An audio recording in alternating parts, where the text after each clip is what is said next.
Hey, RecLess fans, this is Tom here, and I'm proud to announce that this episode and all of Season 5 is brought to you by our friends at Civic Plus. For all of our Parks and Rec pros, do you ever feel like you're constantly putting out fires? Registrations, facility bookings, team calendars, it's nonstop juggling. And all that admin work? It's keeping you from what really matters, serving your community. That's where Civic Plus comes in. Their comprehensive parks and recreation management solution streamlines everything, from online registration to facility scheduling and payments, all in one place. Parks and Recreation Management by Civic Plus automates the busy work that bogs you down so you can spend less time on paperwork and more time creating unforgettable programs for your residents. Civic Plus is the trusted partner of thousands of high-performing civic leaders, helping them balance better services with limited resources. With over 25 years of experience and a team of 900 experts, Civic Plus powers over 10,000 organizations and touches 340 million lives every day. If you're ready to trade burnout for impact, then visit civicplus.com. The best run local governments run on Civic Plus technology. And now, on with the show.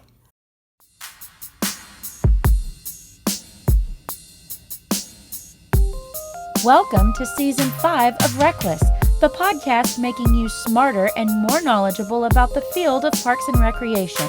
Your hosts are Shane Mize, Jay Tryon, and Tom Venniro, three career-long friends from across the country bringing you a surprise guest each episode. Listen in on a great conversation, maybe take some notes, and definitely enjoy a couple of laughs. This is RecLess. Hey guys. What's up? Nothing. How you Ready doing? to go. Good. How you doing? Good. Got a world traveler today. I almost shit the bed on that. I don't know if y'all make y'all's guests change their title or y'all just do it when you're the host. I misspelled traveler, which should not surprise anyone. And they would have had to eat shit for it. So I've never changed their name. They do it. Same.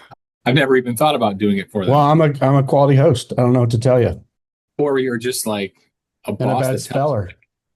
or Or- you're just a control freak. Or he's just not good at giving directions. Well, y'all could weigh in on that for sure. All right, we ready? We're off to a very positive, encouraging Welcome to start. RecLess, everybody. My name's Shane. These are my two buddies, Tom and Jay. Hello, Tom and Jay. Hello. Hey guys. Another episode, man. It's good. I got a banger for y'all today. I'm excited about our guest, but before we get started, we've got our question. I think we've talked about this. I don't think we've talked about it on the podcast. I don't know if we've talked about it in this context. It'll be interesting. Hashtag earmuffs Rooney, but they're, the phrase your oh shit moment, whether it's your welcome to the NFL moment or, something, your oh shit moment. I think we've been doing this now long enough that we've probably all had our own oh shit moment with the podcast where there was like, this is bigger or someone recognized me or something. So I don't want to define it for you. I want y'all to come up with your own. What was your oh shit moment or this is bigger than I thought moment or whatever it is about specifically this podcast. And I'll give y'all a chance to think about it while I go first. I've got a couple, but they're the same vein. So up until one of them is our guest, but up until my interaction with this guest and another person at a TRAP Central Region Conference, a state Central Region Conference, everyone that had talked to me about the podcast had been someone I knew, right? Like you knew them or you knew of them. So I didn't know Stephen Bentley, but I knew of Stephen Bentley and Stephen Bentley knew of me. And he was like, hey, been listening to podcasts. And like, that's really cool. I think that happened to us all pretty early on. And people would say, and we sometimes doubted if they were actually listening, but people would say they were listening. But this guest that I have today in particular, I'm walking through an RPA conference in Atlanta and I hear Shane and I turn around and I don't recognize anybody. And a gentleman's walking towards me, you're Shane from RecLess. I was like, yeah, I am. And it was a great conversation that he listened to the podcast, that he enjoys the show. And I had never really interacted with him before, not that I knew of. And we took each other's cells and I was like, I'll connect with them that week. If I gave y'all one guess, would y'all think I connected with them that week? Probably not. excellent, right? Definitely not. It's terrible. I didn't connect with them. I sent them a text weeks after apologizing for being terrible at connecting, and we Probably stayed months in. after. Yeah, I think it was months. I'm trying to rewrite history here, but we stayed in contact, and it was one of those things like, oh, this isn't just something that people that know us are casually listen to. This isn't just something that people know of us that are casually listen to. This is something where people that absolutely don't know us are starting to listen to. And I was like, oh, that's a bit of a no shit moment for me. So that's mine. And didn't know if y'all had one that y'all wanted to share. So I was in a virtual meeting probably like 3 or 4 months ago with another department head and a few other staff. And it was So internal. No. Oh, sorry. Okay. When you said other Another- department, I thought like public works department or something. No, another department head from another department or from another Okay. city. I'm sorry. So like a park and rec director from a different municipality. Maybe Okay. I can explain that better. Okay. And it was with another person from outside of the state. Okay. So it was me and two other people. One is internal in North Carolina, one is a different state. And it was to get ready for a virtual meeting that I was going to help lead through another organization. Me and this one other person have known each other for years.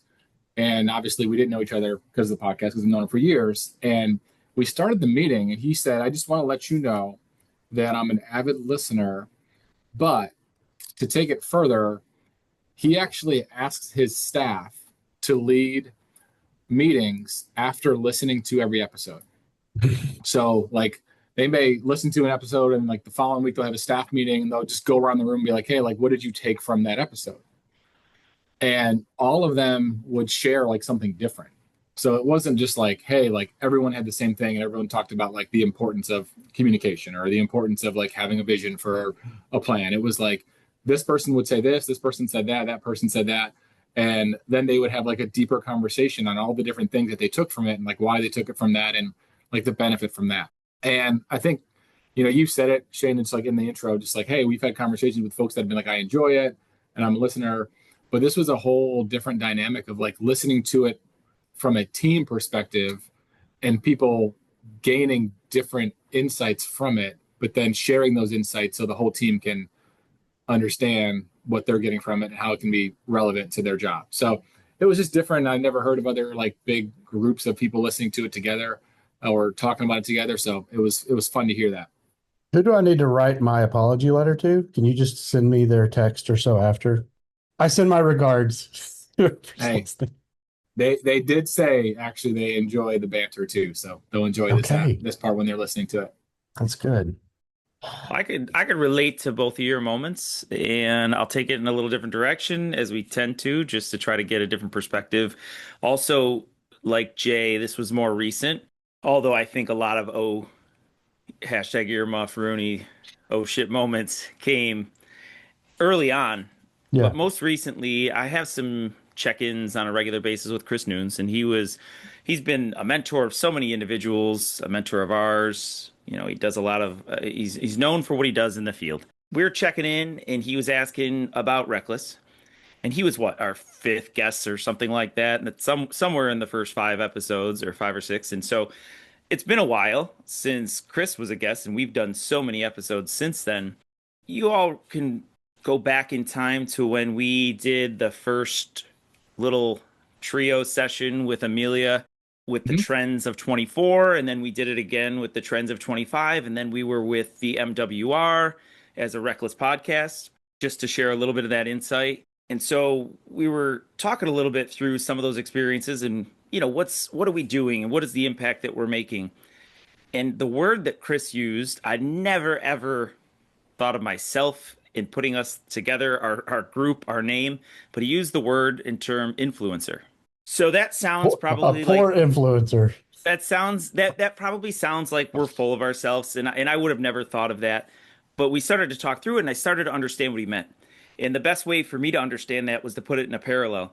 There's individuals out there who are, influencers on social media and TikTok. They're not necessarily, not all of them are the expert in whatever they are, the influencer.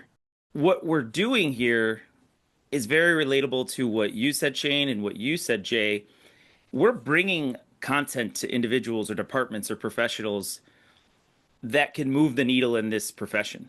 And it's Mhm. usually from the perspective of another person, from the guest. We're on this stage where we're allowing individuals to tell their story in a different way. It's not the same webinar, it's not the same session that these individuals probably go out and either deliver or whatever they're doing internally or externally. It's just such a unique format. And to think of it, I go back and think of Johnny O. He never used the word influencer, but the way that he promotes and supports our podcast is it's so unique. It's so funny to me. And I always get a kick out of what he does for us. Yeah, it's a weird feeling because I don't feel that we're telling all of our stories. We give some perspective when we're asking a question or when we respond to someone's answer to a question. That's not really what it's about. It's not about our perspective. It's about what we're doing to share the perspectives and experiences of these other individuals. So just to hear that word influencer, I still don't know if that's really true or accurate, but it was kind of it was an oh shit moment to think that we have a different impact on individuals in the field. And I don't mean it as a we, I mean from the perspective of this podcast has that impact. Yeah, I don't know if 87 episodes or whatever we have, people just listen to us ramble on. I think the great part about our podcast is we take people like this current guest and all of our previous guests and expose them to our industry. And like we've said multiple times, it makes our industry feel a little bit smaller, which I love. Yeah, I love that we're able to take people and make other connections. And I love when we have socials and other events, we see someone talking to another person that they would not have met or they would not have known if not for this podcast. And so I'm excited to introduce our audience to my current guest. So let's see if y'all can guess who it is. First one, y'all interacted with this guest in the past. Any guesses on that? I mean, just think of all the people you've interacted with in the past. They're originally from Orlando, but have spent some time in South Korea, Italy, and Japan. They chose track over football in college, where they went to Cal State Bakersfield and ran 400 hurdles, long jump, and triple jump. And their track team won the indoor and outdoor conference title multiple times and actually placed top 5 in the country in non-Power 5 schools. So quite the athlete here. In fact, this athlete has trained professionally with Olympians in the past. Something that I think Jay would be a little bit more interested in. Tom, there's a bowl called the Bahamas Bowl. So it's a football game, but it's in the Bahamas with, it's one of those, it's like the Cotton Bowl or anything else. They invite 2 teams out. And our guest has worked with the Bahamas Bowl experience multiple years. They also have tennis tournament experience. They are active in their state conference. And in fact, they will be the chair of their state conference this next year. And they're replacing Jay on the program committee. How do you know me specifically? We added like Just 7 you. people. No, just you. I talked to the program committee and they specifically said it's 1 in, 1 out. Okay. Because Jay was a track guy in college. So they just replaced like for like. That's what they did. Okay. Here's some of their previous work history. They were the rec supervisor in the city of Palm Coast, rec supervisor in Maricopa. They were the marketing and operations lead for Peoria. And previously they were the rec superintendent in Buckeye, Arizona. Probably more important, their most important title is they just became a father to James Isaac Washington. Our guest is a recreation superintendent for the city of Casa Grande, Arizona, someone that we've interacted with on LinkedIn because he sent us the list of things we should do in Orlando, Brandon Washington. Hey, welcome. What's up, fellas? How are you guys? What's going on? How's it How you going? doing, man? It's going well, man. Thank you. Well, a couple of things before we start. One, the How banter bad was with- I off on that? Did I get them all right? You got one small little different change, right? So went to Cal State Bakersfield. We were transitioning from D2 to D1 during that time period. But after that, I went to University of Central Florida, and that's where we were the indoor-outdoor championship as a coach over there. So Gotcha. I coached there for 2 years as a volunteer originally, and then I wanted to pursue track and field as a coach opportunity for me, but it just didn't work out.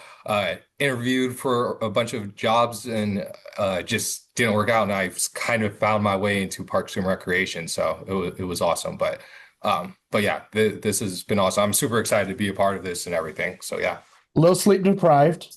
Yeah, congrats. James Thank is you. keeping him up. His Yeah, due date was close to Tom's, I think, actually, but the baby came a little early. yeah, so he was due October 13th.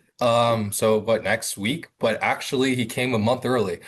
So he came 4 weeks early and everything. So much to I was shocked about that. So all of a sudden we went in, and then they were like, "Oh, you're gonna have the baby. We're gonna induce you." We're like, "Okay, like later this week." And they said, "No, like now." I'm like, "Oh, okay." So yeah. We had talked and we had scheduled this so we could knock it out right before the baby came. And we may hear a James moment somewhere in this process. Who knows? Bring him on the screen. Well, my first question, Brandon, was going to be, you did so much in athletics. How did you transition to Parks and Rec, and what was that transition like? Because I think we have a lot of folks that find themselves into our industry through PE or coaching, including myself in some ways, and everyone finds it in their own unique way. What was your process? Just kind of by accident, honestly. So originally, went to after finishing track and field and everything, graduated from Cal State Bakersfield. I had an opportunity to go and pursue my master's degree. So I tried to go closer to home. So I went back to University of Central Florida, and while I was there, my goal was to be a part of a track program that was really good. And the track program there, the coach there, Carol Smith Gilbert, she was awesome. She had won a bunch of indoor and outdoor championships and everything. So I was a volunteer coach. And then afterwards, I tried to get involved a little bit more just because I needed to make some extra money and everything. So I got a job as a tutor for the basketball teams and baseball team over there. And I also ended up working in facility and event operations, doing all the basketball, football, and soccer matches and everything. So fast forward, and at that time, I was still training professionally with a group, an Adidas camp out at the National Training Center in Claremont, Florida. So after that, the dream must die eventually, and I had to become a normal human being. So the following year, I ended up like just going more in on that. And after that happened, I was like, man, I think that I'm, hot stuff. I think that I was doing a lot of really cool things.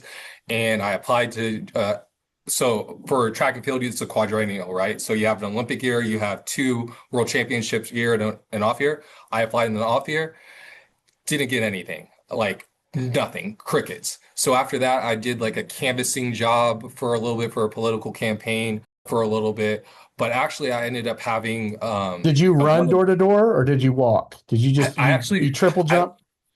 No, I actually longboarded door to door. Actually, it was awesome. Yeah, longboarded door to door. Had like my UCF stuff on there. Made it seem like I was like a poor college student.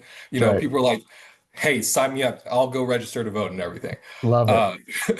But one of my friends actually was in the master's program at UCF, and he was doing this project for City of Haines City, and he was like, "Hey, Brennan, there's this city manager there. You really need to meet him." So ended up going over there. We went to a council meeting. It was the longest council meeting of all time, but we stayed for it. And then afterwards, there was this opportunity to apply for this assistant to the city manager position. And I applied to the position, didn't get it, but they thought enough of me to create an internship that was out of the city manager's office. And then after 3 months there was an opening in Parks and Recreation, HR, and Public Works. And then I ended up choosing the recreation route because then my experience would actually count for something, like all that stuff that I did before. And I actually, when I first got in, I was kind of like, this is fun. Like this is a job. Maybe I'll go back and track and field or go back to, into, professional sports or something like that, or collegiate sports. But then afterwards, I just fell in love with it. It took me probably about 2.5 years to do that. But at a certain point, like I felt like I finally belonged, which was really cool. It's awesome. Do you have any track programs that you've done for like your local municipalities? No, actually. So I'm one of those weird individuals, not really weird. I don't say that, but I don't live in the same place that I work. So like when Okay. I was in Palm Coast, for example, I know that you had Gabby on a couple of weeks ago.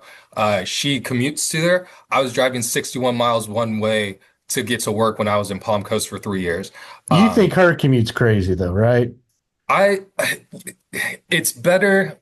I don't know. I mean, she has it worked out where she does, 3 days in the office and then one day back out, back in Phoenix and everything. But that is a lot. 3 hours just one way. That's really insane. Not to mention horrible on your car as well. But no, I mean, I haven't done anything with track in our communities because they just haven't been there, but it's been something that I've been passionate about as well. I used to coach in the off time before moving out here. I used to coach club track So a bunch of the kids that I used to coach now, they're running. Some of them are professional athletes, and then some of them are still in college right now. So that's been pretty cool to see. But that yeah, I try to be as involved as possible. But really, right now, the thing that I'm super passionate about is like being involved with our state association and everything. So when I moved out here in 2019. I had finished my job as a supervisor. I started like applying to positions in Florida. I kept getting yeses to interviews, but then I would get to the last panel and then they were like, you don't have enough experience. So I was like, all right, screw this. I'm going to go somewhere else. So ended up applying to a job out here with the intent of going back, like get the year experience and then go back. Well, 2020 happened and got stuck here for a little bit longer. But then afterwards, like I really tried to get involved. Well, my boss at the time, Danny Gallegos, he was my assistant director when I was in Maricopa and now the director here. He volunteered me to be a part of the CPRE as a marketing chair. But really after that was like the shoe that I needed in or that door that I needed to be open. Because of that position, like I ended up getting so many other opportunities. And then afterwards, I really tried to get as involved as possible versus when I was in Florida. We weren't really involved with the state association at all, and even not involved with NRPA. Like I remember going to FRPA, the state conference, and just feeling like lost. Also being a lot younger in that time, I just kind of felt like, man, there's all these professionals. Like I'm just this guy out of a 80,000 resident, a retirement community. Like what do I know? Versus when I got here, I started getting into that room and just I was very hesitant to start talking, and then all of a sudden I just started talking, and then I never shut up. And then afterwards, I just try to get more and more involved just because, I believe in education, I believe in learning and growth, and I believe in giving back as well. And so really right now, as a young professional, I'm 35 years old, like I'm just trying to do as much as possible for the state association and the national organization for Parks and Recreation as much as possible. Tom, that almost Yeah. fits into what you say about just showing up. He goes to Arizona, 100%. gets voluntold, gets to meet people, expand his network, and now he feels a part of a culture and an industry, even though he's doing essentially the same work assignments as he was doing in Florida, and felt like an outsider. Yeah, absolutely. I could relate 100% to your story in terms of the love and the passion that came from the association world. Yeah, it took being Melissa involved. 3 years to fall in love with Tom. So Yes, yeah. So it makes a whole lot of sense to me. I want to elaborate on that because we've talked to some individuals who either were in state association management, and a lot of the guests who are practitioners, they've probably had some experience, but we don't go too deep into it. I think a few individuals we've talked to, and I can remember exactly that feeling of going to one of my first and being voluntold, so to speak. And that's the biggest part of that, of being voluntold or participating in any activity, is having the support from leadership at the top. There are agencies out there who the director or whatever position, it could be elected officials, they just don't believe in it. They believe that you need to stay in your lane of your agency and your community. You might attend a few conferences, but you're not getting involved. You're attending, you're coming back, and you're doing your work. A lot of work goes into being an actual cog in the wheel of these professional associations. Sometimes I don't think a lot of individuals realize that. And depending on the state association, because they're all so different, you've got state associations that have full-time staff of 5, 6, 7, 10, whatever it may be. NRPA is a full-time staff that's, really large, as Christine shared with us. But most of the states, that's not always the case. Sometimes it's 1 or 2. Sometimes in Oklahoma, it was a part-time association manager. So a lot of times they're relying on individuals like you and like me to carry out initiatives. So let's go and talk specifically about what you're about to embark on, or you're in the middle of, is conference chair, correct? That is correct. I got voluntold once again to be a part of it. So I was a marketing chair I was only supposed to be for 2 years. And then afterwards, I stayed on for 1 more year because my director at the time when I was in Buckeye, she was the president, and she's like, hey, I need help. So I stayed on. So after that, I moved over here to Casa Grande. I was like, I just want to break. I just want to be a normal human being, like just go and enjoy conference and everything. But I actually went to Atlanta, and she's the incoming president, Tina Royer. She works out at Mesa. She was like, Brandon, I want to have a conversation with you. And I was like, okay. She said, how do you feel about being the conference chair for me for my year? And I was like, I feel like it's when the president asks you to do something, like I can't say no to the president at that point. So last year, my friend George Toole, who works for was it Town of Gilbert, he was like, Brandon, I want you to be involved this year so that we can be secretly planning it. So I pretty much say yes to a lot of these things, but also it's because of the friendships and everything. But yeah, there's a lot of work that goes into it behind the scenes, especially because my standard is always super high. It's something that I just go against myself, right? And like I aim for, Pluto and I hope to hit Jupiter. Like I try to do a lot of things all at once. And then if I don't, get those things, it's okay because no one would know because I've already implemented 5 or 6 things with it. So yeah, there's a lot of planning that goes on to it. Like right now, we're already starting to have conversations about next year. In planning, we've pretty much figured out who our speakers are going to be or who we want our speakers to be. This year, I want to kind of take a different approach because I'm in this weird, I'm a young professional, but also like I'm more of like that superintendent, deputy director, assistant director, director role. And I go to conference now and I feel like I don't get too much from the sessions, at least at the state part. So like now I'm like, hey, how can we go and reach out to like maybe homelessness is a big issue. Why don't we reach out to like social workers to see if they can come over there and do a presentation? They have this nonprofit organization that talks about biking and stuff in the Phoenix area. I'm like, hey, let's reach out to them. I ended up going to drop off James, or we were going to a medical appointment for him. And they have this place called Tyler's Place that does stuff with, children with disabilities. I'm like, hey, let's reach out to them. So trying to take that different approach for it. We'll see if we get any of those things, but I'm super excited about this. It should be really, really fun. Well, it's a great opportunity. My assistant director, Ryan Rockefeller, chaired the state conference a year ago. I got to watch him through the process. It pulled him in so many different directions. It took some of the time away from what we were doing. I'm supportive of that. I allowed that to be part of the growing process, part of the leadership development process. So you're able to do that. I'm allowing my staff, my team to participate and do that during the workday, and that's part of their standard day. That may not always be the case for everybody else. The reason being is the value. That value is two-pronged. It's what it helps that individual, so yourself, whatever skills that you get and experiences from that, but also there's a little bit of influence there on what you can take back to your own agency, which I think maybe that gets forgotten at some points when individuals say, no, we don't want any of our team to be a part of this. It's going to take, there is a huge benefit to that involvement that you could bring back to your agency. So can you give me like maybe 1 or 2 examples of what it's done for you as an individual, a professional, being involved at the level you are? And maybe from that involvement, is there something you can share that's benefited your agency or agencies from that involvement? I mean, I think really the involvement piece has been just the connection that you're able to make and everything, right? Like I'm able to call people, and being an outsider from Florida, I feel like now after being here for 4 years, like I can walk into a room and like everyone knows who I am. Like I walk into the room and then afterwards, like I'm able to talk to someone about something that's going on with us and reach out to them. And like I'm not just a name on a piece of paper or email chain, like, hey, this is Brandon, this is who he is, this I've interacted with him and everything. So I mean, like we've had some things where what has happened necessarily for me, but how I've been able to give back essentially. So Queen Creek and Town of Marana, they just recently got 2 new recreation centers. I've had the fortunate ability to work in 2 of the recreation centers, some of the newer ones over here, and I found out a lot of things what not to do.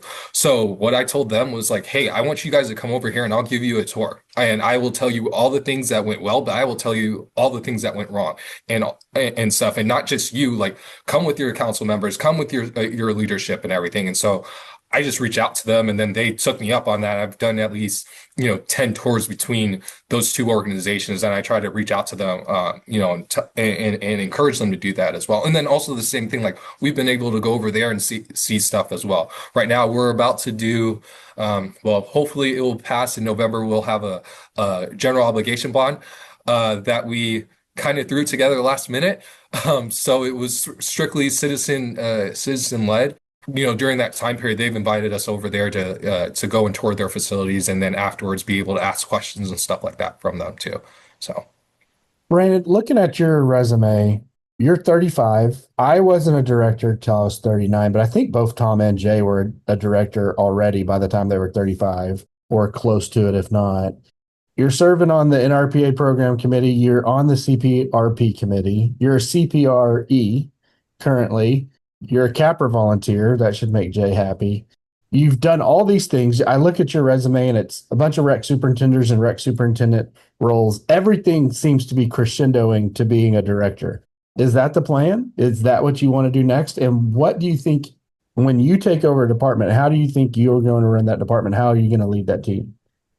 so yes, when I was in Palm Coast, there was a moment there that I realized that, hey, I want to be a director, not to have the position is not that it's whatever, but to me it's about growing people and leading people as well. Going back to my coaching days, like that's the most important thing to me. Like I'm more prideful for the moments when people leave me and go on to get their full-time job, and then afterwards they come back and like, Brandon, you helped me so much.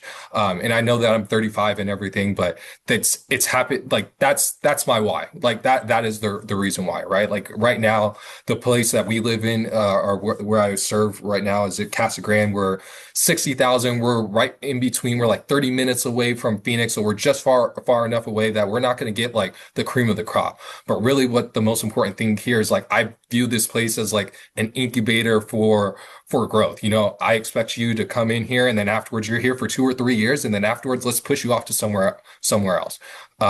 So yes, the director role is what I want to get to eventually, but I want to get there in the right time. I want to get there on my own time, and like right now I know that like I still have a lot to learn. Like for example, here I was in Buckeye, but then afterwards, there was an assistant director position, deputy director position here that I applied to. The person that ended up getting is now my deputy director, Aaron Walter, but he was in this position before.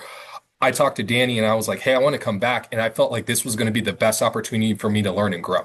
And Danny knows who I am as an individual. Like I've actually worked with him longer than anyone else has because of my time with him in Maricopa, but he knows that I like to be involved. I like to learn and be pushed to do things.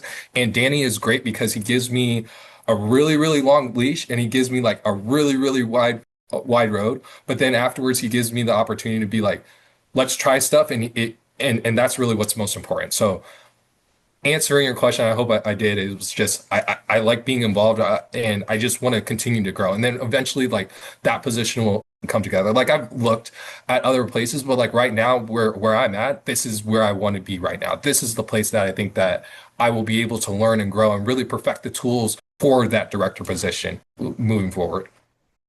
I love the question, but I also love your answer probably just as much, if not more. Thank you. Because Great question, Shane. Great question. I love the answer more than the question. So, and Edit that, Hannah. Edit that out, please. Thank you. Man, I'm going to try a third time to get in here.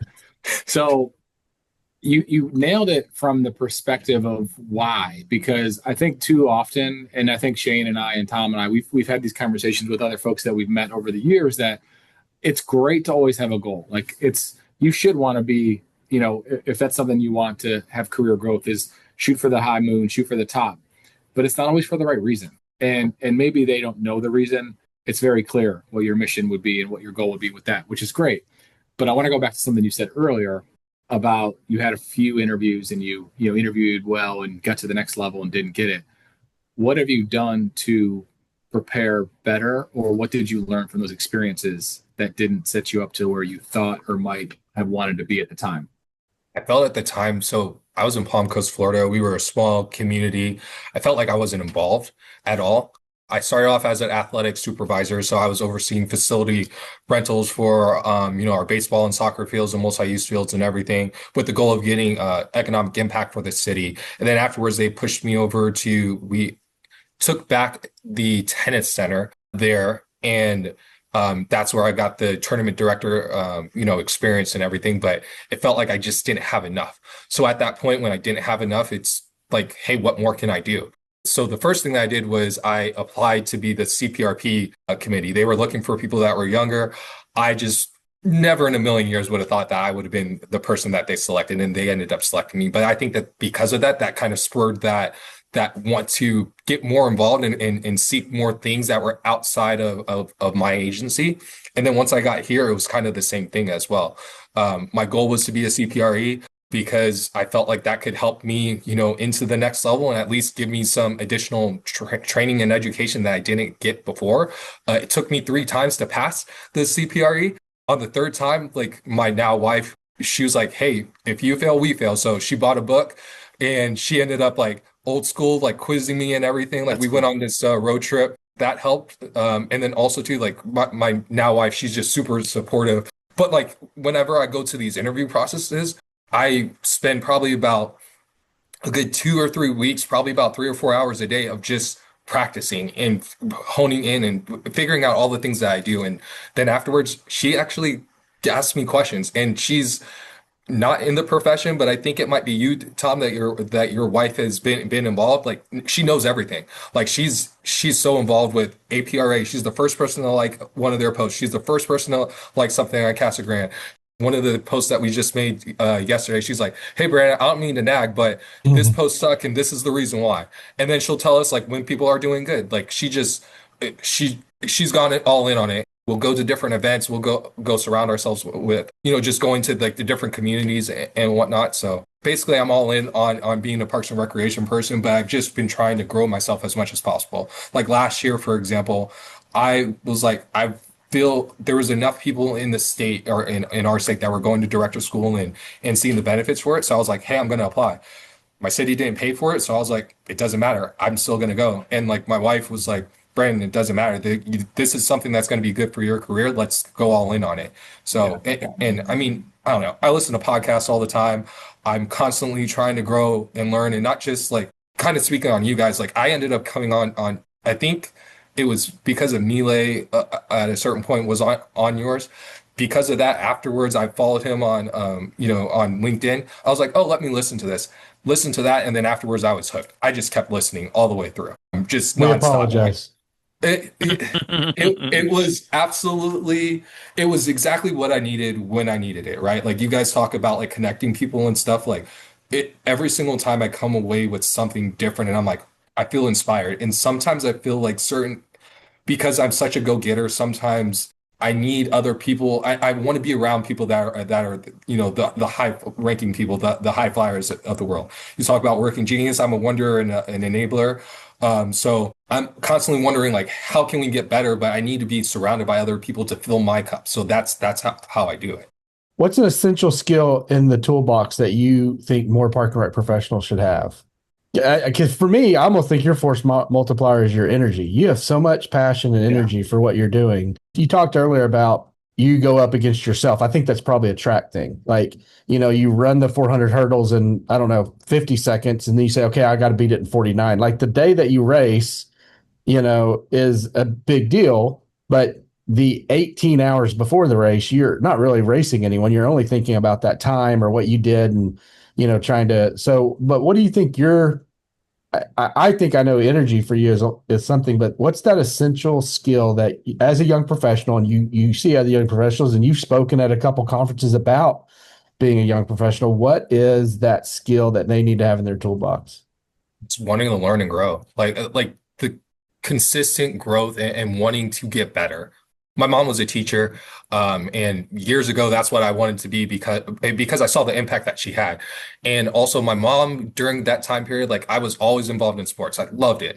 But because she was a teacher, she was like, hey, you have to do workbooks before you can even go outside. And I used to get so pissed off about it. But now looking back at it, like it's such a foundation of who I am as an individual where I'm constantly trying to get better. I'm trying to improve myself, but I'm also trying to figure out how can I improve my team as well, or even the people around me too. Like there's times I send, like my deputy director or my director, I'm like, hey, I saw this and this is how I think we can implement it.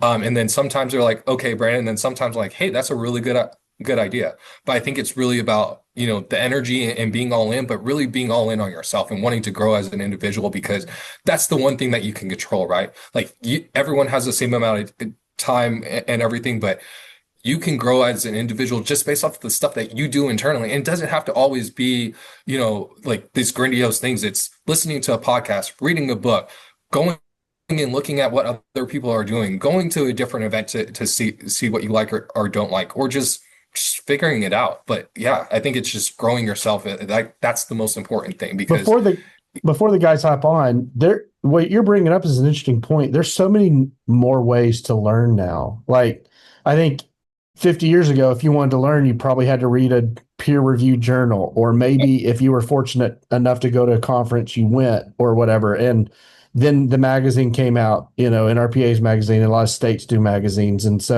then people maybe started to do some web blogs, or you had NRPA Connect, or I even think Ryan Hegerness did like a Rec.20 years before NRPA Connect came out, where, is these forums and opportunities to speak. But now there's so many different ways that you can search and find information, that if you're like you're saying, almost like a lifelong learner, like someone that pursues that, you almost have all these different avenues at your exposure. You just have to be willing to go find them.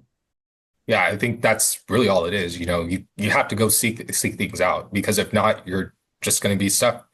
I mean, like for us, right? We're in between Tucson and the Phoenix area, and everyone looks at Phoenix as being the gold standard. And I'm like, Phoenix is great. Don't get me wrong. I think it's a great place, but there's so many other places out there. City of Orlando, was it Louisville? Pflugerville. Like, I look at all the things that you guys are doing, but I also look at what other industries are doing too, because at the end of the day, people have money and they're going to invest in it somewhere, no matter what, right? Regardless of it. I want them to invest in us. And the thing that they're doing is they're not comparing us to, another Parks and Recreation organization. They're comparing us to other entities and other organizations that are in the private sector and the nonprofit sector. So I want to be that place for people to come to and invest in. Brandon, you talked about your ability or desire to continuously learn, always, right? And you also talked about your why in being that regardless of where you are, you're taking individuals and you're developing those individuals and getting them to the next step. Now, what I've found, my agency is in a similar situation where location-wise, especially where we are, it's off the beaten path a little bit in terms of, if there's movement, there's a couple big hitters that individuals say, that's where I want to go if I have the chance. But we've had great success. We've also had great amount of turnover because we're developing these people and you lose one, and then a couple years later you lose one, and it's just devastating at times, but you're happy. You're so happy for those individuals because you were a part, your team, your organization was a part of that growth process and that story. Now, on the flip side, every generation's different. And you get individuals who are coming straight out of school, out of education, wherever they're coming from, and they're done learning. They believe, and I don't mean it in a sense that they're never going to learn, but they just got out of school, and the mindset is, well, I was just in school for 16 years, 18 years, 19 years. I'm done in the classroom. I want to work. Can you just share a little bit of, you have a great ability to get these individuals to the next step. You've shared that. That's what you're trying to do. How do you motivate those individuals? Because I think that learning, that continuous learning or desire to, I don't think it's inherent in everybody. Sometimes it needs to be found or fostered by an individual. How do you do it? How do you motivate individuals to say, hey, we got to get better. Look outward. Go to this. Be involved with that. Because I don't believe everybody's cut from your cloth, or maybe the gentleman here on this call. When I was younger, I was just kind of nervous about it. My ideas were so different than others. Now at this point, I just don't care. Sometimes I'm like, hey, I'm the boss, and kind of, and I'm like, hey, this is what we're gonna do. So when I first got over here, when I was in Maricopa, my boss over there, our director there, Nathan Olia, he's now in Vegas, or sorry, he's in Reno. He did a book club, and I thought it was great, mainly because not only did I get to be able to learn about something that I didn't, but I also was able to understand the way that other people thought. And that was like the most rewarding thing from it. So what did I do when we came over here? Because now I'm a little bit more confident with myself. We started a book club, and we've gone through 3 books now. We've done one with Jesse Cole. Power of Moments is the one right now. and we've done Five Dysfunctions of a Team by Pat Lencioni.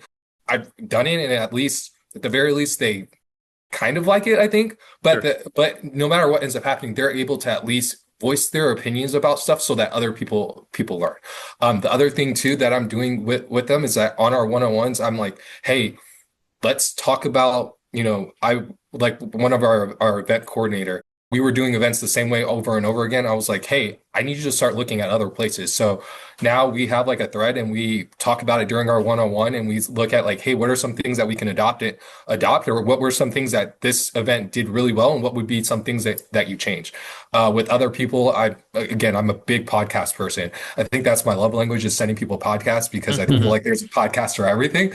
But I try to send it to them and I'm like, hey, let's listen to this, and then afterwards we'll talk about it. So yes, you don't have to do the traditional like reading the book and learning and Yeah. stuff, but I try to figure out ways that I do, and I feel like, at least then we can have a discussion around it. And I'm not perfect at this by any chance. Like, this is something that I'm growing with as well as an enabler. I'm not the rah-rah guy at all. Like, I am not. So if people are motivated, like in previous positions, when people were motivated, it was so easy to do it. But when people weren't, I just was kind of like, I would take a deep breath, and then I would like try to not deal with them, and then just kind of go about everything. But then finally, when I got here, I've just, again, as I've gotten older, I guess, and a little bit more seasoned, I just feel more confident in being like, hey, no matter what, this is what we're going to do, and this is the reason why, because I fully believe this. And also too, like, I care about the individuals as well, right? Like my job, the way that I look at it, like, if I could look back at my career, like, I want to be the Nick Saban in any of my positions. I want to be able, you come to me at A, you get to B so that you could get to C. Like, my job is the success that you have here, but then also pushing you off to the next place as well. Like, change is always going to happen, and I'm used to that. Like, I got here, and last year we had three coordinators within a year's time, like, ended up leaving. What, like, two of them ended up going, yeah, to other positions. One like moved to another city, one moved like to Nebraska. And then afterwards we ended up getting one of our aquatics coordinator. He ended up transitioning to be our fitness coordinator. So like, changes is always going to be there, but I really just want people to get the fulfillment and the love that I get out of this. And I just want to grow you. And again, you don't have to be a Parks and Rec person. I would love that. I would love to have everyone be a Parks and Rec person, but I feel like in my position, I have a duty to grow you as our full-time people, but not just our full-time people, like our aquatics people, our summer camp people, because this is their first job. I want to make sure that you first know what a good boss is, because then it could set you up for success later on, but also that we give you the good soft skills that makes you successful. I never knew that slinging tables and chairs and NBA trash was going to help me out in the future, but hey, it's a good foundation of what I learned from my time at UCF. I just want to comment on that, Brandon, that I really appreciate what you're saying. And it sounds almost like a motivation or a technique where it's growth and education reimagined.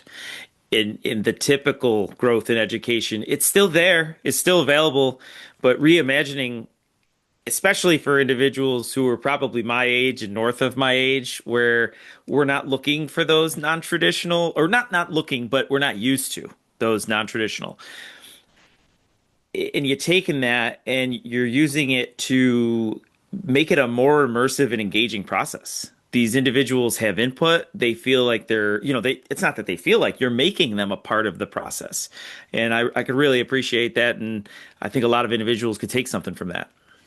Yeah, thank you. I mean, I've been fortunate enough for that. There's been so many people that have poured into me and everything. So we talk kind of about my time when I was a track and field athlete. So what we didn't talk about was I was a computer science major initially, and when I was a computer science major, it was great.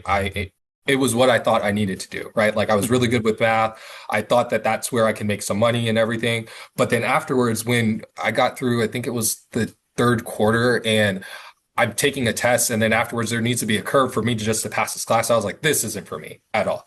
So I ended up taking a poli-sci 101 class, and there was this one of my cohort, she told me like, hey, I think you should go talk to Professor Price. So I ended up talking to him, and he kind of gave me that kick in the butt, and he was like, hashtag ear must ruin, but he was like, Brandon, get out of here. You're wasting my fucking time. Right. you're wasting your parents' money and you're wasting my time. Just go there. And then after that, I ended up developing a relationship with him, and I had to learn how to be a B student, a B plus student, an A minus student, A student. But it took time, but it was individuals like him that ended up pushing me to be better. And the same thing with track as well. The coach that I ran for was Al Colatz. He's now coach emeritus at Cal State Bakersfield. He's had 97 All-Americans. He's had 3 individuals that have gone on to the Olympic trials at a Division II school as well.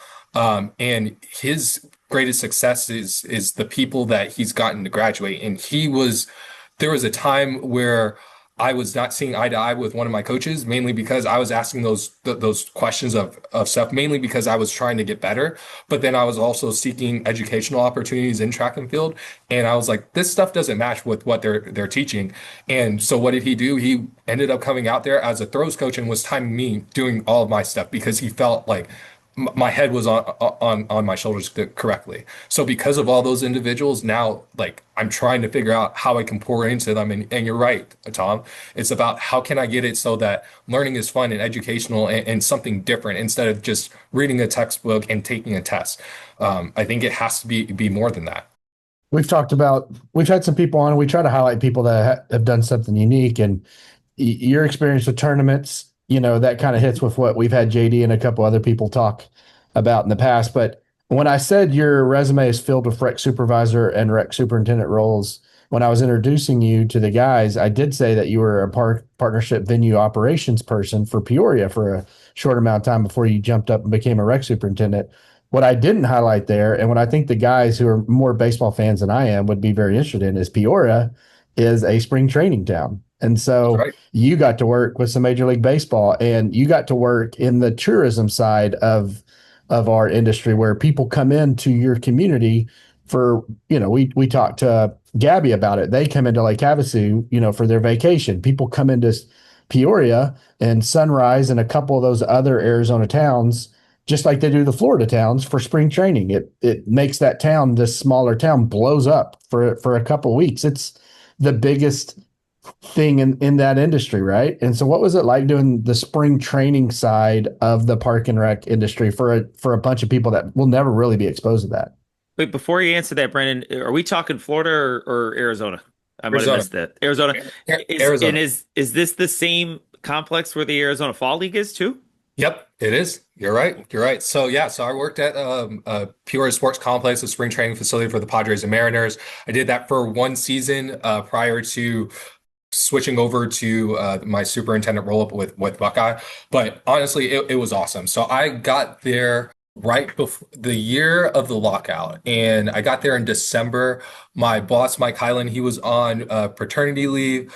So with that, it was just like a different experience. And I don't know if it's because of my experience in working events, but I thrive in chaos. I embrace it and I love it. So spring training for most other places, it's not that it's a joke, but it's easy because they only have 1 team. With us having a team, we're always having a home game. So because everyone's Yep. Gotcha. So when the Padres are away, we have the Mariners at home and vice versa. So it was a learning experience on steroids during that time period. There was a lot of gas and a lot of learning on the job. We had GAF Tuesdays. We've during that time period, I learned how to run the video board. We messed up a lot on there. We announced people the wrong name for things that were singing the national anthem.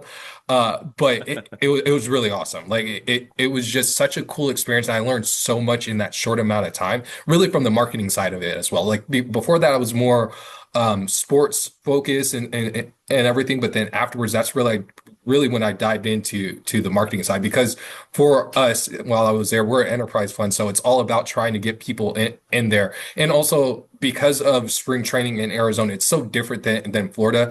In Florida, you have a place in Tampa Bay, and then afterwards you'll have one over was it in Orlando years ago. You'll have one in Bradenton and Sarasota. It's about 2 hours in between each one. Over here, from the farthest east to the farthest west, it's about 2 hours. So you're a dime a dozen. So it's how can we attract people here? And back then, the Padres and Mariners, they weren't good. This would be a good time to host, right? Yeah, They're both pretty good right now. Yeah, they're both doing a lot better. And the guy that took over for me, he has such an easier job than I did. But back then, it was hard to get people into the Yeah. seats over there. And what we, because of where we were at in Peoria, we were the most northwest complex. It's how, yes, some people from Seattle are going to come down, and some people from San Diego. But during that year when I was there, it was a lockout. A lot of people didn't know when the season was going to start. So a lot of people just didn't decide to come down. So it was, how can we go and reach out to the families that are around the Peoria area so that we can make it, this is the ballpark for you. If you want to go to have a family experience, this is the ballpark for you as much as possible. And yeah, it was such a cool and fun experience. And if it wasn't because of that superintendent job that opened up in Buckeye, I was probably going to be there for at least another season, if not two. But then afterwards, there was that position opened up, and one of my old directors, he reached out to me and a couple other people that I knew through APRE. They reached out to me and they're like, Brandon, you need to apply for this job. And all that's city facilities, right? So that's a city facility that they use. It's basically under your inventory. You manage it. But I think there's I think we can think of national events that take a small town, the Sturgis Bike Rally or whatever, and makes that little town in North Dakota or South Dakota become this huge mega center for bicycle or motorcyclists for a week or 2 weeks. And then it swells back down to 3,000 people. Yeah. I think spring training does that. But at least, well, hopefully, aren't everyone there happy? They're full of hope, right? It's still spring training. They think their team's going to be good, so they're excited to see everyone play. Yeah, everyone's playing meaningless baseball, and everyone's, oh no, at that point. It's awesome. But yeah, like during that time period, you're trying to get people there. And I mean, spring training takes up 1 month. Outside of that, we did a lot of things with like the tournament side. Each spring training facility, there's six 3 major league fields and 3 minor league fields that are there. So we had a total of 13 fields in total. So 6 for the Padres side, 6 for the Mariners. So when spring training isn't going on, like we try to attract tournaments and stuff over there. Since that time period, they've done a couple of things. They've done like a professional drone league. They have Oh, wow. a women's soccer league that's over there. Right before I left, I was in the talks with the Savannah Bananas of trying to attract them because I thought of the potential for that, and ended up starting those conversations. And since that time, they'd been there 2 years in a row. There, we ended up attracting a couple like farmers markets and stuff, but it's really trying to maximize that space as well. Like over there in the Peoria area, they're doing a lot of construction as being this P83, which is like a livable, walkable area and everything. So that's what's important to them, is really attracting people for that economic, dollars and economic impact that it could have for that city. So do high school and like little league kids get to play in those fields when no one else is using them? They probably love that. Okay. Well, yes and no. So you can if you rent it for a tournament. Oh, okay, yeah. But then we'll have a couple of high school. They're not the Arizona. It's the oh my gosh, it is the private schools. We'll have their state finals at Peoria, and then afterwards we have like a couple of high school graduations and stuff as well. But once it gets probably like that May-June time period, it's about 100 degrees. No one really wants to do anything outside. It's wild to me that people play during that time period, but yeah, there's a couple of opportunities for people. Okay, so we're into our rapid fire, and you're a fan of us, so you know how this is a disaster at times. But we'll see what we can do with my questions here. So my question first is: I said at one point you were a son of a military family, and y'all moved around a lot. South Korea, Italy, and Japan. I know you were younger when you were there, and your parents are over in Japan right now. Which one of those did you have the fondest memory of being a youth, and that you miss potentially? The memory that you miss? I think Japan. So in South Korea, I lived on base there. So we were like a really, really small place. In Italy, we lived off base, but there was a lot of changes that were going on. My mom just got married to my stepdad. So we were trying to navigate that. My mom was pregnant with my sister, and she had a really bad pregnancy and everything. But Japan was like the coolest part because lived off base, but then I lived on base. And I think I was just kind of coming into myself as an individual.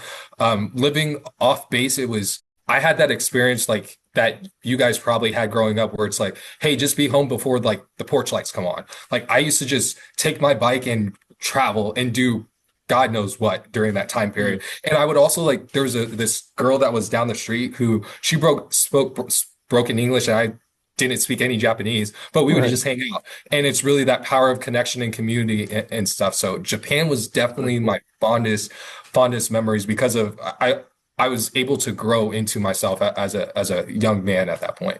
Before the guys hop in, was MWR ever an option for you recreationally wise? So funny enough, you said that. When I was in Atlanta, I was so focused in on Parks and Recreation, like I just completely missed the MWR cheering. So when I was in Atlanta, MWR was there, and I was like, I talked to I forget what his name who was on here, the gentleman. John. Yeah. So I went over there and I talked to him and I shook his hand and everything. And I was like, man, if I would have known this a couple of years ago, I would have totally done this in a heartbeat. And then since that time period, I'm like, it's not for me right now, but it's something that I would do in the future. I've told my wife about this and she's the breadwinner. I just do this for play money so that I can help individuals. But she was like, hey, I'd be willing to do that, towards the end of your career if you wanted to. So I don't think it's in the cards right now, but I think it would be pretty cool because honestly, like I was an MWR kid. Like I grew up in that. I remember going to soccer games, baseball games, learning how to swim, going and playing basketball and stuff, going to all these trips as well. Like one of the trips that we ended up going on, we ended up going to Thailand for Christmas one year. And one of my fondest memories is that like me and my mom, we rode elephants through the countryside in Thailand because of an MWR trip. So That's cool. Cool. Yeah. That's awesome. Brandon, does your hat, for our listeners who can't see, does that say Dad Gang? It does say Dad Gang. Newly introduced, I guess. It's got a little subtitle, designed by Dad. So yeah, that's a cool hat. My question was going to be about that. Super excited for you. Welcoming James into the world. What is the one program, event? What are you most excited to introduce James to? As a father, for what you do every day, I've loved what that's been able to do for me and what I've been able to show my family. I think actually my wife is more excited than me about introducing James to stuff. Like we have an event October 23rd and she's like, we're going to go over there. Like I want to show James all the things that you do and the impact that you're able to do. So I think that's the most important thing for me. And really for me, it's really about just being there. My dad passed away when I was 4 of a heart attack unexpectedly. And I was always told, hey, you might die at the age of 34. And because that was when he ended up passing away. So because of that, the most important thing is just being around. And I'm just so excited to like be able to show just experiences with him, teach him how to kick a soccer ball, teach him how to like read, teach him and go to these different events. I want him to take him to Disney. I want him to take him to Japan. I want him to take him to learn how to swim. My wife is a Vikings, a fan, and she's like, I want him to be a Vikings person. I want to take him to UCF games. So I just want to be involved with the experiences. That's what's most important to me. What they are, I don't care. I just want to be involved with it as well. Right now, we're trying to get. I keep telling my wife that we want a nice tight end. So I'm like, hey, feed him up on that USDA breast milk and everything. There you go. We are trying. But yeah, I just want him to be involved as much as possible and just grow. Tell the guys about the name because you told me beforehand. Yeah. So my dad was Isaac James. And whenever I had a kid, I always knew that I wanted to give some homage to that. So he is James Isaac. So we just swapped it that we can pay some homage to it as well as a family name. Very cool. You should have told that story in the CPC meeting when you were telling everyone why you weren't there, because we had a wrap up of the conference and he was explaining why he wasn't at conference. And everyone obviously said, congrats, great meeting, or a great reason why you weren't there. But that naming is really neat. That's awesome. Well, thank you. I mean, I was for CPC, for example, right? My first national conference was Atlanta last year. Actually, it kind of worked out great. We went on a 14-day honeymoon that finished with the Jets Vikings on October 6th, which is my wife's birthday. Then afterwards, we ended up going to Atlanta for the conference. And then we were trying to go to Florida, but it ended up the hurricane was there, so we ended up going to New York to finish it. But because that was my first experience, I was like, man, how can I get more involved? And I think I heard someone on one of your guests talk about, the opportunities and everything. And so I was like, hey, this might be a way for my city to not deny me to go to conference for the next couple of years. I'm super excited Smart. about being a part of it. Well, that wasn't my question. My question is about track. So, love hearing, the success you've had, but I'm curious, do you have a favorite event? And if so, was there a certain meet where you competed that brings back a certain memory that you want to share? I was a 400 runner initially, and I graduated when I was 17, so like my body just didn't quite progress as much as possible. My first year of college, I broke my jaw, had it wired shut, so I lost a bunch of weight during that time period. I was playing a flag football game and took a knee to the chin during that, so it was brutal. So kind of progressively got better, but I sucked at the 400. I was really bad. Well, not really bad, but I was just like average. So they threw some hurdles, and then now I become a little bit better with it and everything. So 400 hurdles ended up becoming my love, and it was the best thing that ended up happening to me. So fast forward, the fondest memory that I have was so during that time period, my parents were living in Florida. I was out in California, and we were transitioning Division II to Division I. During that time period, we're in no man's land. Like there's no conference championship. There's nothing. You can't compete for anything. So I just was like, hey, I don't want you to come to any of our stuff. Like we just didn't have the money. I want you to come to my conference championship whenever that is. I knew that I would get there and everything. So fast forward, I think it was 2012. Ended up going to it was May 12th. The reason why I remember that is because it's my sister's birthday. It also was Mother's Day. I ended up competing and that had like the best meet of my life. Like all together had the best meet of my life. But the reason why this moment, the 400 hurdles was most memorable was we had our final that day, and you go over the first 5 hurdles. I was like in the middle of the pack. Then afterwards ended up going over 6, 7, and 8. And I just was like, I'm going to do this. Got over 9. I ended up hitting the hurdle. And then afterwards I went to 10 and I ended up falling down. Didn't finish the race. Right. The reason why it's the most memorable one was because afterwards I got up, I walked and passed over the finish line. My mom, my brother, and my sister were there, and I thought it was really important for my brother and sister because my sister is 9 years younger than me, and my brother's 11 years younger than me. That even if you failed, that you need to continue on and finish what you started. So I did that, but then afterwards, the coach that I talked about, Al, I went over there and I cried because I felt like I let him down. And during that moment, he's like, Brandon, you did great. We had the 4x400 race after that. And I mean, we did all right. Like we didn't medal or anything like that. We did a little bit better than what we were supposed to do. But after that ended up happening, we got into the car and our coach put on Let's Go Fly a Kite, the Mary Poppins song. And it was something that was just like internal with us, that, we would sing and everything, and he's belting it out. And like, it just showed me that like, that I was cared for. This guy believed in me years ago, and everything. But so that part is why it's memorable, but also because my family was there for the first time. And it was, like I said, important for me to finish that race and show my brother and sister that. That's a great story. Yeah. That's awesome. Speaking of your family and growing up, and just indulge me, a quick question for you. You didn't have to, but you left Orlando. You sent us some cool recommendations and, hey, this is what you can hit up in Orlando. Were you a Disney kid? And when are you bringing James to Disney? So yes, I was a Disney kid. I grew up in Disney parks, like legitimately. Back in the day, it was super cheap to go to Disney. So my mom had an annual pass. We lived about 45 minutes north of there. So we would go, my mom would have like some snacks. We would go, I'd have snacks. Then afterwards, once I got tired, my mom's like, it's time to go. Like even years before, like my mom used to figure out all the ways to get me in for free or get something over. Like if we were driving into Magic Kingdom, she was like, hey, I'm over here I'm going to the Contemporary Resort so that she wouldn't have to pay.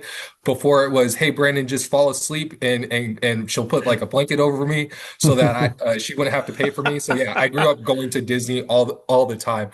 And then also too, like my friends had They were Disney Vacation Club members. So, and Nice. his birthday is July 6th. So we would go and go to the Yacht and Beach Club and all the other places as well. So I have a lot of fun memories over there and everything. Speaking my language. Yeah, I can go tit for tat with you on Disney. I truly enjoy it, but the problem is it's just so expensive now. So to answer your question, yes, we will probably take James there, but probably the first time that we will take him is when we go to Disney in Japan. When we go over there, we'll probably go to Disney Sea or Disney or Tokyo Disney, mainly because my mom wants to. Sure.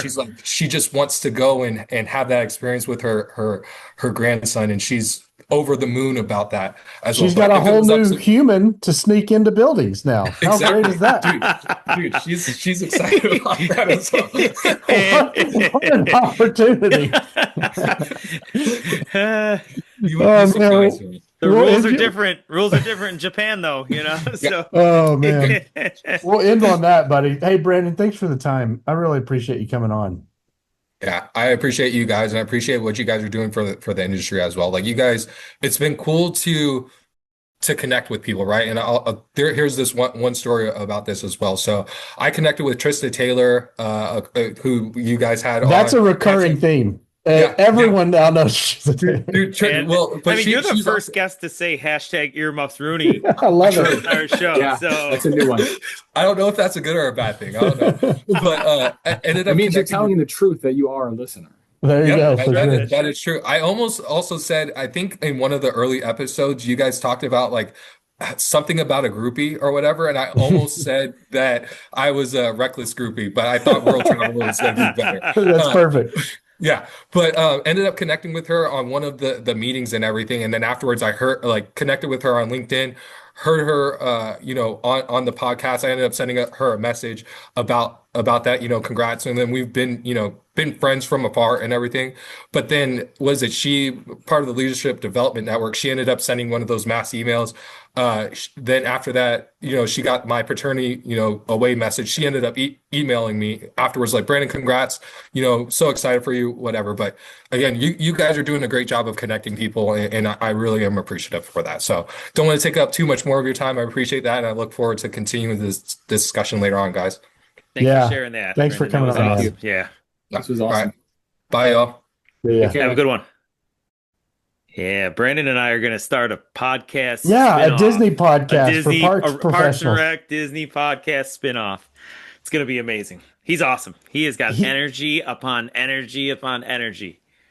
What's cool is we got to meet him on the Ascension, right? Like 5 years from now, he'll be a director, and everyone that ever meets him after that will only know him as a director. But he like some of the others we've had, but he's a rocket ship, man. He's going straight to the top. He's super passionate, cares about education, cares about networking connection. He's doing all the things that you would want to do. He's got almost every experience across the board. I mean, I didn't mention he even has his aquatic pool operator stuff as well. Like he's top shelf stuff. You know what I wish we asked him as you are talking through what he's doing, and we were talking through earlier what he's doing.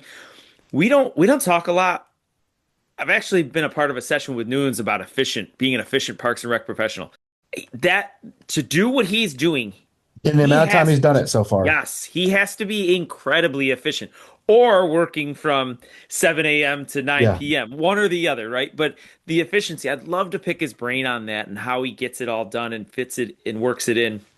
And then the other question that I didn't get to ask him in a rapid fire is he a coffee drinker? Is he an energy drink guy? Or is this just him? Yeah, he's got some energy. Yeah, he was full of it. But energy with the intent of not only being a avid listener and learner, but also just like helping others and just being pouring into people. Yeah. Like it's infectious and it's awesome. Yeah. And he's doing all the right stuff. Like, we've talked so many times about, get involved, be engaged. And you think about what he's doing is from the state association, from CPC, you mentioned CPRE, all these different things he's doing. Like he is going to set himself up no matter what position he wants in the future to probably be able to get it. It's a byproduct, not something we thought about, but the young professionals we've had parade through this podcast, through our 87 episodes, this industry's going to be fine. I think there was a time that any of us, if you'd have asked us, we'd be like, I don't know where we're going. I don't know what the next leadership looks like. This industry is in great hands. So many Oh my God, capable, yeah. incredible park and rec professionals that have a passion for what we're doing, that are either in a current role that they're doing things like Molly, or people that will Yeah. soon be in a director role, like or like a Gabby, or soon be like Brandon, and they're just freaking killing it. It's in great hands. It is. All right, fellas, that's a good one. Who's next week? Was Jay, I think Jay's next. It's me. You just want to tell us who it is now? It'd be a surprise now. I mean, Yeah, you'd that's still true. get your surprise. yeah. Give us a How clue. so? Because you tell us now. How so? Hashtag how so this.